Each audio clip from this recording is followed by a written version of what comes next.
오늘 22장 말씀을 읽는 날입니다.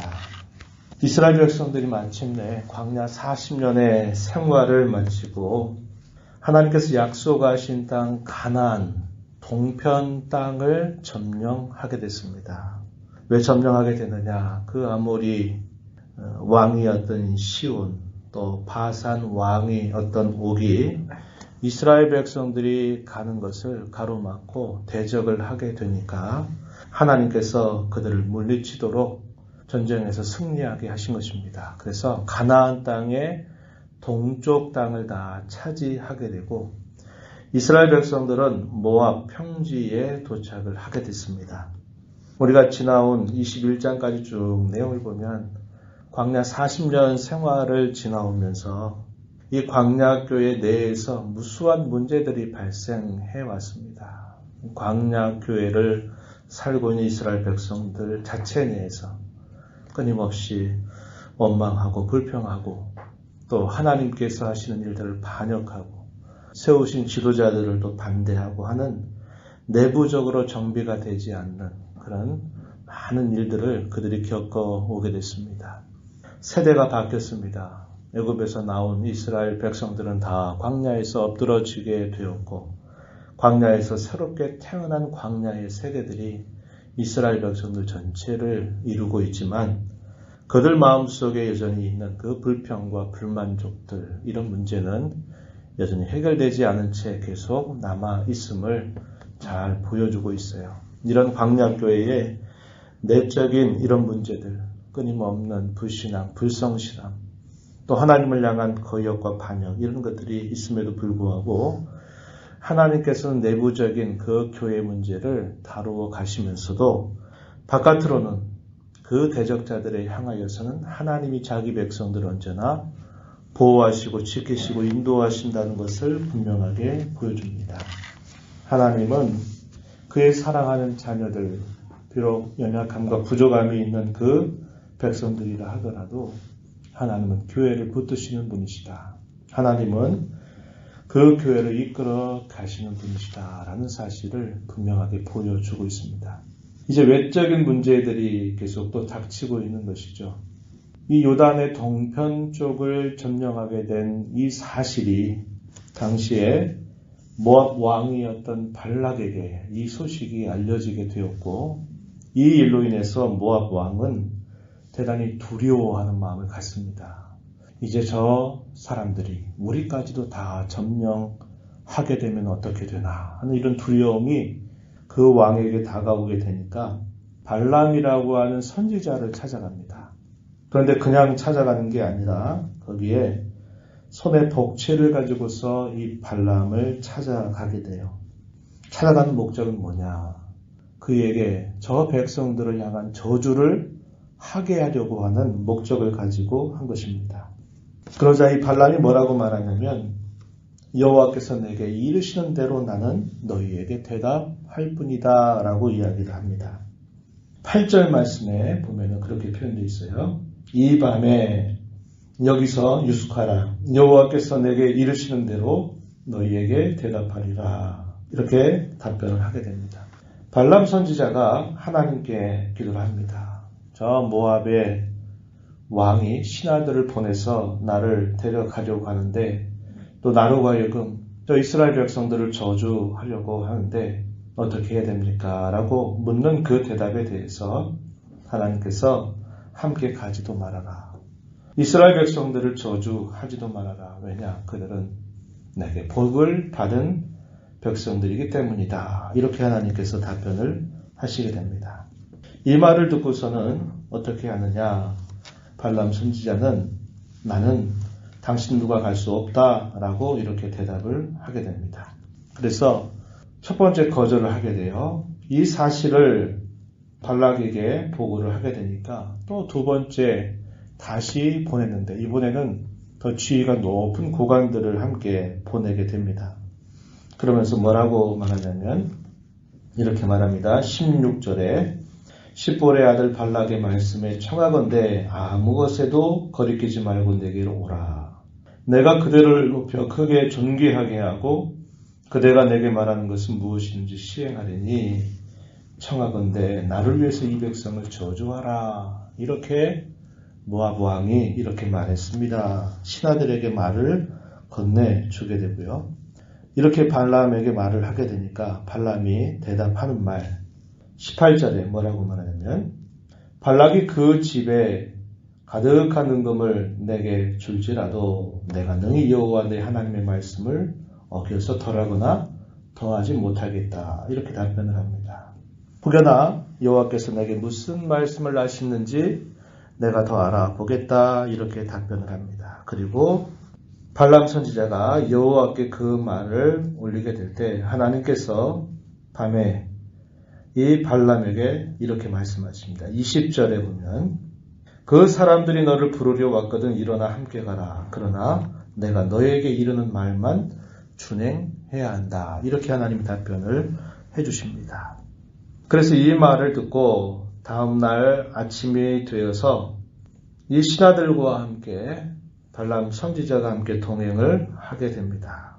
그런데 그 동행하는 일에 어떤 일이 있었느냐. 나귀를 타고 가고 있는 이 발람 선지자 앞에 여호와의 사자가 나타났는데 손에 무서운 칼을 들고 나타나 있다는 겁니다. 그런데 나귀는 그 상황을 보고 있는 거죠. 하나님께서 짐승을 들어서 그러한 상황을 보여주시는 겁니다. 그런데 이 발람 선지자는 그것을 전혀 알지 못하는 겁니다. 평생토록 그 나귀를 타고 다녔는데 가라고 채찍질을 함에도 불구하고 이 나귀가 가지 않고 옆으로 도망쳐가고 있는 그 모습을 보면서 무려 3차례나 심히 그 나귀를 때리는 일을 하게 됩니다. 그 순간에 여호와 하나님께서 나귀의 입을 열어서 영적으로 무지함에 사로잡혀 있는 이 발람에게 말을 하게 하는 것이죠. 29절 한번 가서 보시고요. 28절부터 한번 보시죠. 여호와께서 나귀 입을 여시니 발람에게 이르되 내가 당신에게 무엇을 하였기에 나를 이같이 3번을 때리느냐.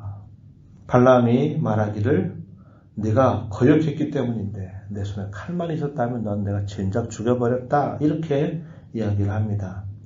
나귀가 이 발람에게 하는 말 30절에 내가 일생토록 이런 적이 있었느냐. 나 이런 적 없었다. 라고 이야기를 합니다. 그 순간 여호와 하나님께서 이 발람의 눈을 밝혀주시니까 어떤 광경이 펼쳐지는 걸 보느냐. 31절에 여호와의 사자가 손에 칼을 빼들고 길에 선 것을 보고 머리를 숙이고 엎드리게 되었다. 이렇게 말합니다. 여호와의 사자가 이 발람에게 말합니다. 너는 어찌하여 내 나귀를 이같이 3번이나 때렸냐. 내 앞에서 내 길이 사악하기 때문에 내가 너를 막으려고 이렇게 나온 것이다. 이렇게 말합니다. 그러니까 이 발람이 마침내 그 사실을 깨닫고서 고백하는 말 34절에 보면 내가 죄를 범하였습니다. 당신이 나를 막으려고 길에 서신 줄을 내가 알지 못했습니다. 당신께서 이것을 기뻐하지 않는다면 나는 다시 돌아가겠습니다. 이렇게 말합니다. 하나님께서 또다시 그에게 뭐라고 말씀하느냐. 그 사람들과 함께 가라. 내가 너에게 이르는 말만 말하라. 이렇게 하나님께서 또다시 말씀을 하시는 거죠. 오늘 저와 여러분이 이 말씀을 보면서 분명히 생각하는 것은 뭐냐.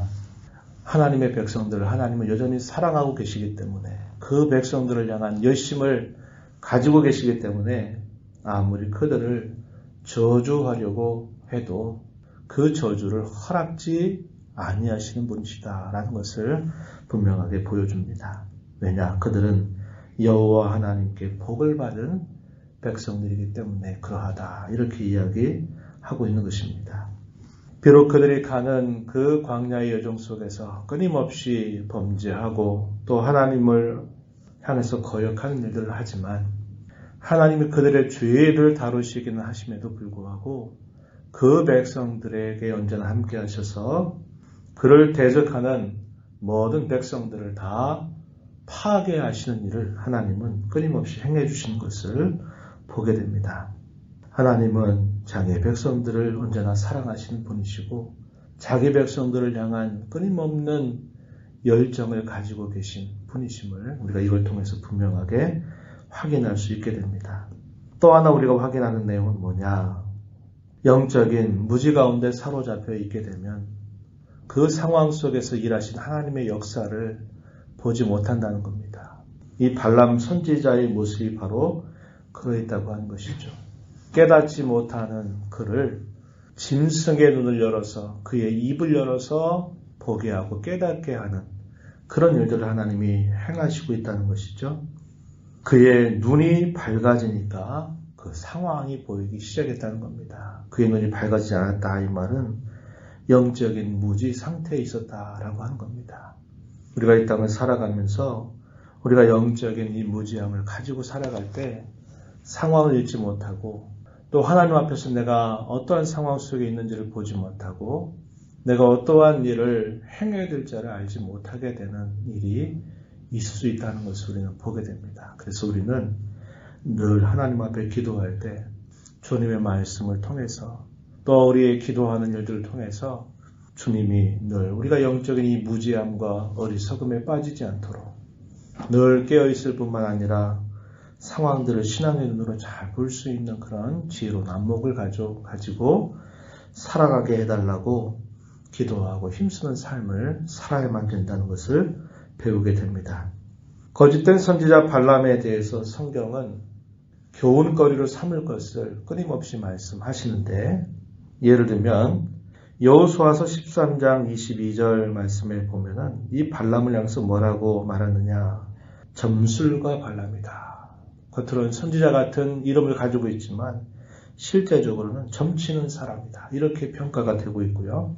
신명기 23장 4절 말씀에 가면은 그 사람은 뇌물을 받고 이스라엘 사람들을 저주한 사람으로 평가되고 있다는 것을 보여줘요.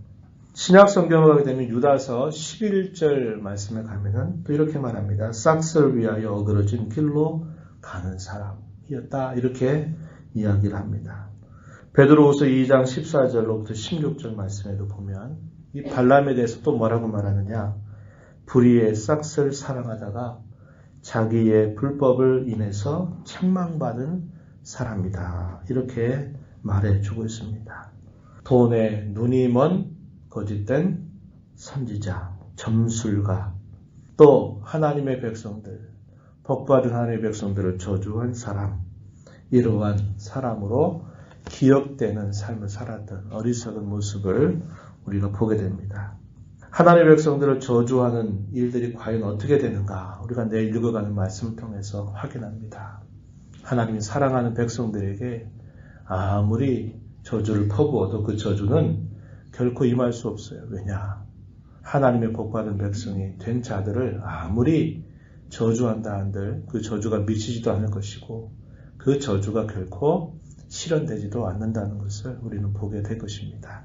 이 아침에 우리가 그러한 하나님의 사랑을 받은 사람인 것을 우리가 기억하면서 어떻게 하나님을 더 잘 섬길까? 우리 영적인 눈이 활짝 열려져서 하나님의 뜻이 뭔가를 잘 발견하고 그 뜻에 의지하고 그 뜻을 힘써 살아가도록 날마다 우리의 마음을 일깨워 주시도록 기도하면서 힘써가는 삶을 주님 앞에 살게 되기를 바랍니다. 이러한 은혜가 이 자리에 함께하는 우리 모두에게 있기를 진심으로 바랍니다. 하나님 아버지, 이 새벽 시간에도 저희들을 불러주셔서 오늘도 찬송을 드리며 말씀하신 하나님 앞에 주의 말씀을 교훈받게 하시며 또 이 하루를 살게 하신 것을 감사드립니다. 두려움에 사로잡혔던 모압 왕은 선지자를 빌어서 그 백성들을 저주하려고 온갖 힘을 기울입니다.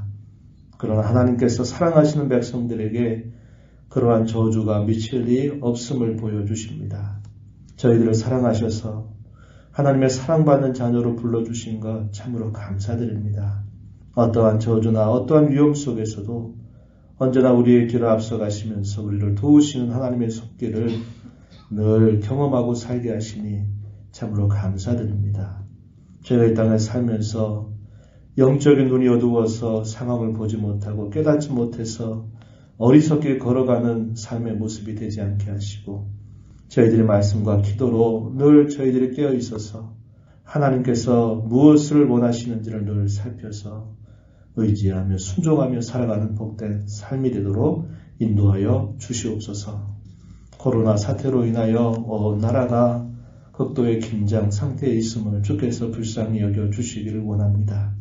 주의 교회를 주께서 긍휼히 여기시고 붙드시며 이 나라 이 백성들을 불쌍히 여겨 주셔서 이런 일들을 통해서 잘 깨닫게 하시고 새로워지는 기회가 되도록 인도하여 주시옵소서. 은혜의 보좌 앞에 나와서 아버지의 은혜를 간절하게 구하는 모든 심령들을 용납하시고 간구의 귀를 기울여 주옵소서. 예수님 이름으로 기도하옵나이다. 아멘.